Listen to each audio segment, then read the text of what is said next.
Trump has had enough of Putin. He has given Russia one last warning to negotiate peace or else. This warning comes a day after Russia attacked a so-called military meeting at a children's playground. 9 Ukrainian children were killed and many more injured. Seems like this was the last straw. This is what President Trump said. Your potential meeting with Vladimir Putin, do you still plan to meet with him? Could that happen in Saudi Arabia? And maybe you could elaborate as well a little bit on not providing tariffs on Russia, sir. So the reason we're not talking about tariffs with Russia is because we're not doing business essentially with Russia because they're in a war. And I'm not happy about what's going on with the bombing, because they're bombing like crazy right now. They're bombing. I don't know what's happening there. That's not a good situation. So we're meeting with Russia. We're meeting with Ukraine. And we're getting sort of close. But I'm not happy with all the bombing that's going on in the last week or so. Horrible. It's a horrible thing. It's a horrible thing. This comes after a Russian missile struck an ordinary city, directly hitting a street in the area with residential buildings and kids' playground. Here we have President Zelensky's statement on this. Preliminary reports suggest it was a ballistic missile strike. As of now, 14 casualties have been confirmed, including 6 children. This figure is about to go up as more information comes out from there. My condolences to their family and loved one. The rescue operation is ongoing. At least 5 residential buildings have been damaged. Russian strikes occur every single day. People die every single day. There is only one reason why this continues. Russia doesn't want a ceasefire, and we see it. The whole world sees it. Each missile, every attack drone proves that Russia seeks only war. And the only world's pressure on Russia, all efforts to strengthen Ukraine, our air defense, and our forces can determine when the war will end. United States, Europe, and the rest of the world have the capacity to force Russia to abandon terror and war. And this must be ensured. Peace is needed.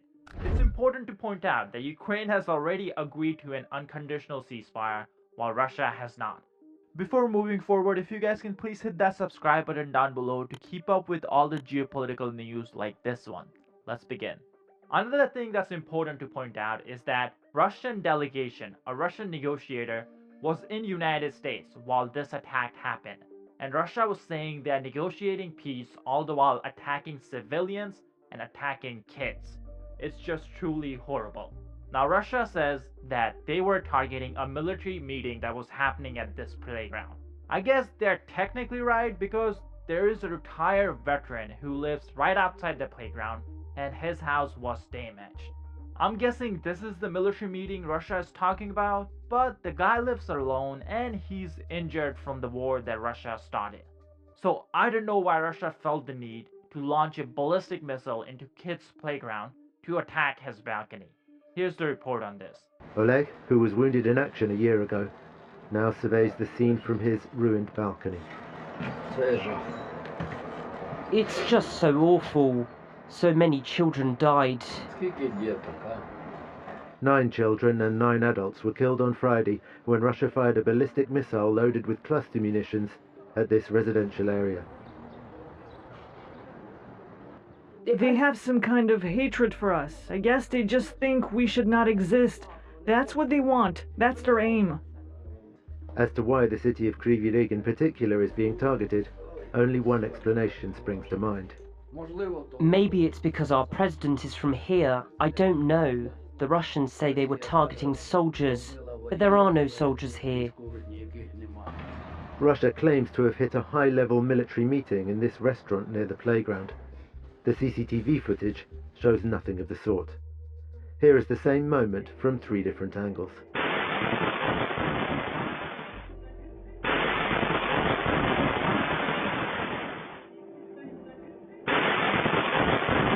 The 2 women sitting outside the restaurant are its owner and a friend of hers. We had just hosted a beauty forum, pedicurist, manicurist. We were sitting outside chatting and then there was the explosion. I didn't feel the injury to my legs and hip at first. I just saw Lilia was covered in blood. At first I didn't feel anything. I was deafened by the blast. And then I stood up and I couldn't understand why there was a bloody lump of my flesh under the table. Kryvyi has suffered at least 5 rocket attacks in the past month. By now, almost all of the city's hotels, like this one behind me, have been destroyed. Whether it's because it's an easy target, being a big city not that far from Russian-held territory, or because it's President Zelensky's hometown, it's hard to tell. But residents here feel they're being subjected to a concerted campaign of intimidation. In fact, Russia has been attacking this town ever since the negotiations began. And the message is clear. Russia is trying to tell the world that they don't want peace, and that's exactly why they're attacking this town, because this is the hometown of Ukrainian President Zelensky, and Russia attacked it on the day Zelensky agreed to a US ceasefire. But unfortunately, it seems that Russia may have gone too far this time, because the whole world, including the Russian media, is now questioning why is Russia attacking playgrounds. Now, you already saw what President Trump had to say about this, but we also have a statement from French President Emmanuel Macron, and this is what he said. On this day of national mourning in Ukraine, my thoughts are with children and all civilian victims of the deadly strikes carried out by evil Russia, such as in Kryvyi on April 4th. Again, last night, numerous Russian strikes targeted residential areas in Kyiv and several other Ukrainian cities. While Ukraine accepted President Trump's proposal for a full and unconditional 30-day ceasefire nearly a month ago, and as we work with all our partners to secure peace, Russia continues its war with renewed intensity, showing no regards for civilians. These Russian strikes must stop.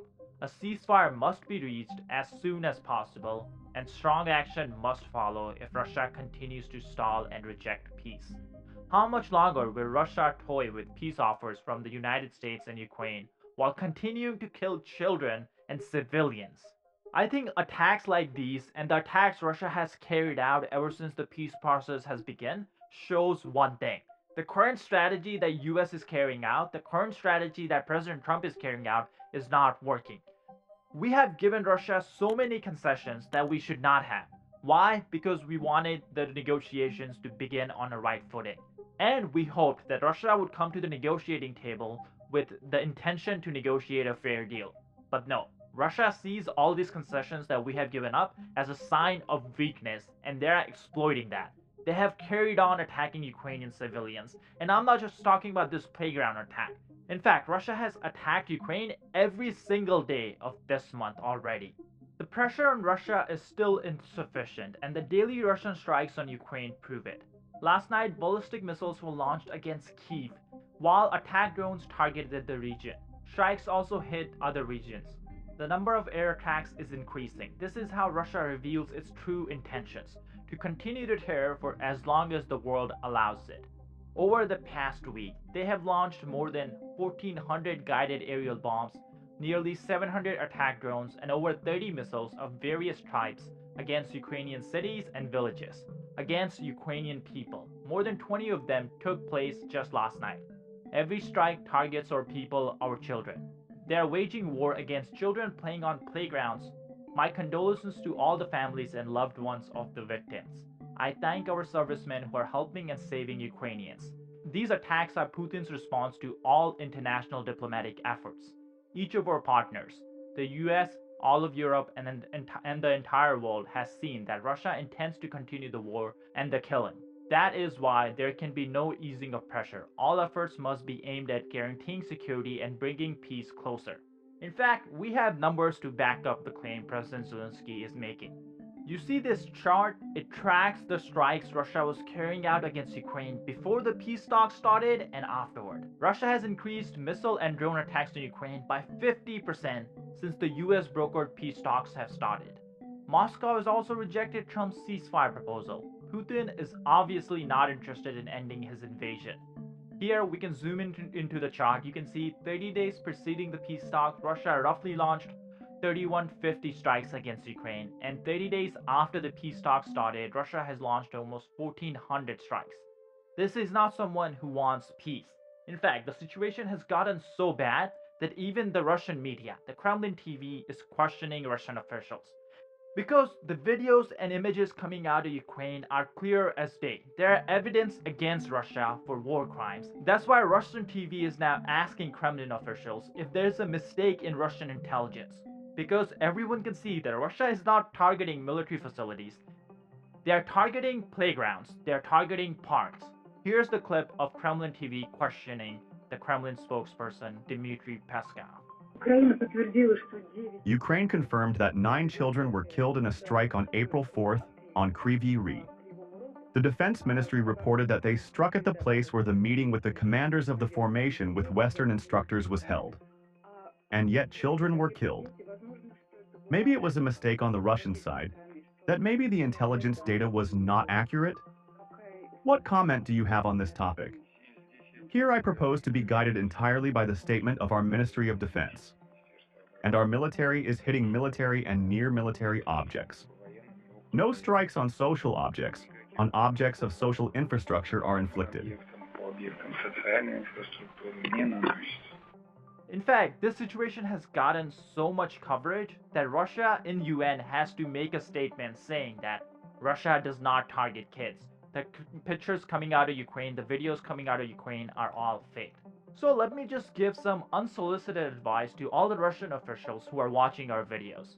If you have to make a statement in UN saying that you're not targeting kids and all the pictures and videos coming out of Ukraine are fake, then maybe you're not the good guys in this war, and what you're doing is just a disgrace to every Russian citizen. Here's the statement that Russia was forced to make at the UN. As stated by the Russian Ministry of Defense, as a result of a high-precision strike by a missile with a high-explosive warhead at the meeting place with the unit commanders and Western instructors, the enemy's losses amounted to up to 85 servicemen and officers of foreign countries, and also up to 20 units of automotive equipment. The operation caused undeniable damage to both the command staff of the AFU and several NATO armies that sent their instructors to Ukraine. US patience is clearly running out in these peace talks. Now, you guys already heard what President Trump said, but it's not just President Trump who's turning on Russia. Secretary of State Marco Rubio has publicly admitted that Russia has broken the ceasefire several times already. Even though Putin agreed with President Trump on the call that he'll stop attacking Ukraine, he will stop attacking Ukrainian energy infrastructure, even US now believes that Russia has not followed through. Russia is just stalling for time and attacking Ukrainian civilians. Here's the statement that Marco Rubio made. The thing I would point to you is this. We're going to wait and see. The Russians know our position in terms of wanting to end the war, and we will know from their answers very soon whether they are serious about proceeding with real peace or whether this is a delay tactic. If it's a delay tactic, the president's not interested in that. If this is dragging things out, President Trump's not going to fall into the trap of endless negotiations about negotiations. We will know soon enough whether or not Russia's serious about peace. If they are, that'll be great. Then we can move towards peace. If they're not, then we'll have to reevaluate where we stand and what we do moving forward about it. This is about actions. If you're interested in peace, you stop fighting. And you lay out the conditions by which you're willing to end a war. And they have to be reasonable conditions, right? Not crazy stuff. If you're not interested in peace, then you sort of drag it out and you come up with excuses and you pull, and we know that, and we're not going to get pulled into that. The Russians they are preparing to start another military campaign. Well, then we'll know they're not interested in peace. And at this very moment, they're targeting energy sites. Can I get a reaction to that? They're targeting what? I'm sorry? Energy sites in Ukraine.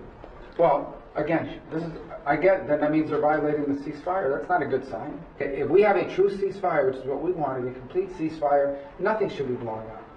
But the Russians didn't agree to that. They wanted a partial. Attacking Ukrainian kids and civilians isn't the only war crime that Russia is carrying out. In fact, we recently got the news that Russia is using chemical weapons on the front lines while attacking Ukrainian soldiers. They're using these weapons to basically incapacitate the Ukrainian soldiers in the trenches, and then they attack the trenches to take it over while Ukrainian soldiers cannot fight. This is clearly against Geneva Convention, and this is something Russia should be held accountable for. So today I have none other than Colonel Hamish Braden Gordon. He's a chemical warfare expert from the British Army, and he's breaking down why exactly Russia is now using chemical weapons and what should the world do about it.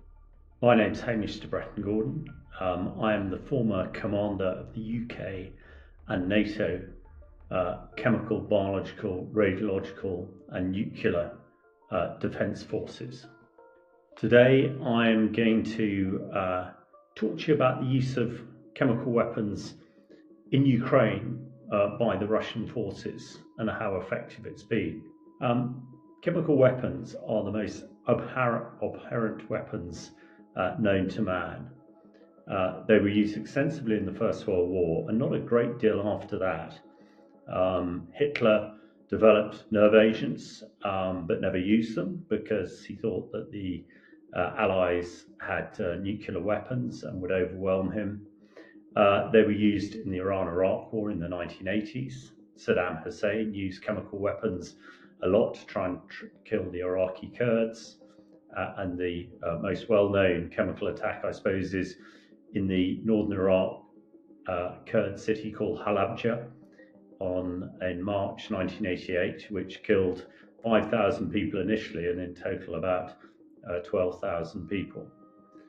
However, we also saw Islamic State using chemical weapons in the fight in the Arabian Peninsula, which I was involved in. Chemical weapons were outlawed officially by the Chemical Weapons Convention, a United Nations convention which most countries in the world signed in 1996. Organisation for the Prohibition of Chemical Weapons was stood up to police the Chemical Weapons Convention, and in the whole has been pretty successful.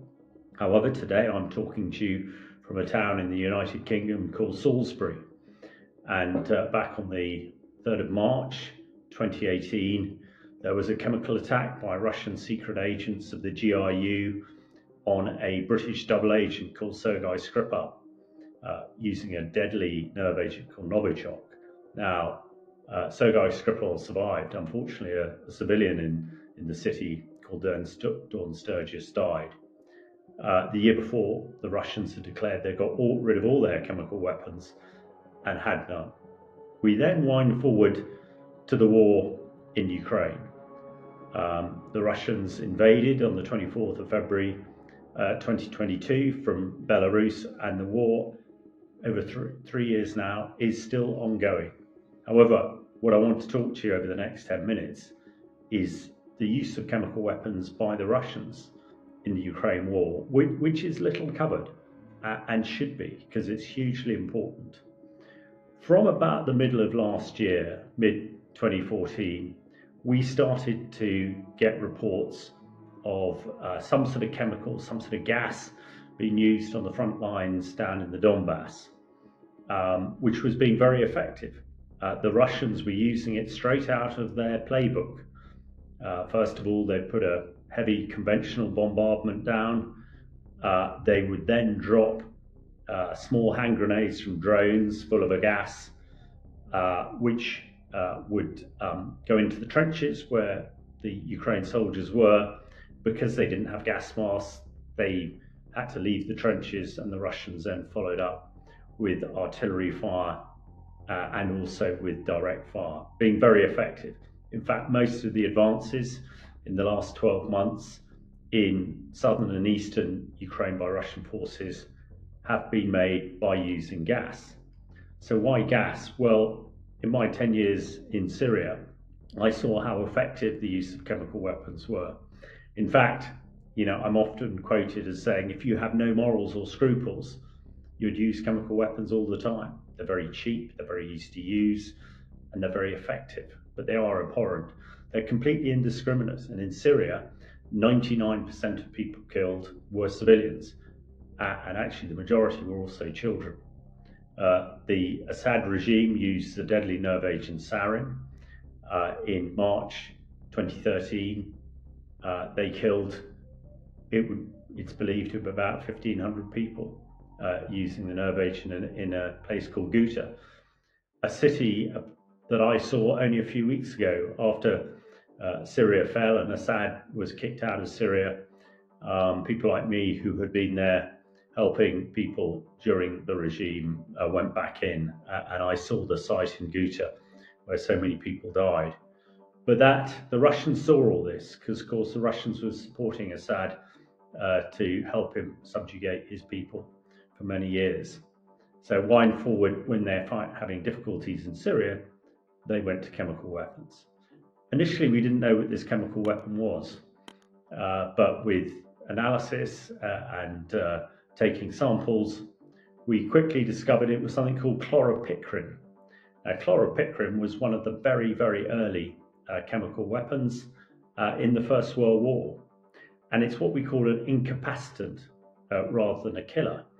A lot of people today will know it as right control agent, right control gas, or CS gas, that is used extensively around the world to try and control riots. It's a very unpleasant substance. It makes breathing very difficult. You get it into your eyes and it stings. And certainly in the British Army, and I think in the US military as well, we use it to test our gas mask because it's not fatal. If you're in a gas chamber and your gas mask doesn't fit and you get a lungful of CS gas, it's very unpleasant, and you make sure the next time your gas mask fits. However, if you have no gas mask, it's incredibly unpleasant. The only way to get away or avoid it is you run away, get out of the area. It's not a very persistent gas. Chloropicrin, CS gas only lasts for minutes, 5-10 minutes at the most. So you see in riots, particularly in Europe and South America, the crowd disperses very rapidly once CS gas is used. Now, if you're fighting in a trench in the Donbass and you have no gas mask, the only thing you can do is get out of the trench. And as I've described, that is the modus operandi. That's how the Russians use this gas. Drop it in a trench, people have to get out, and then they're attacked. And the Russians have had considerable success. Although in the early days, the Ukraine military did have some gas masks, but they're the old Soviet ones that were pretty useless. And chloropicrin is quite a difficult molecule for a filter in a gas mask to stop. So you need a really good gas mask and you need a really good filter. And it's frustrating from a military perspective that the Russians were having so much success with it. But because the Ukrainian military didn't have respirators, gas masks, it was being so effective. Now, what has happened recently is that both the American governments and the British governments have started to provide the Ukrainian forces with effective gas masks.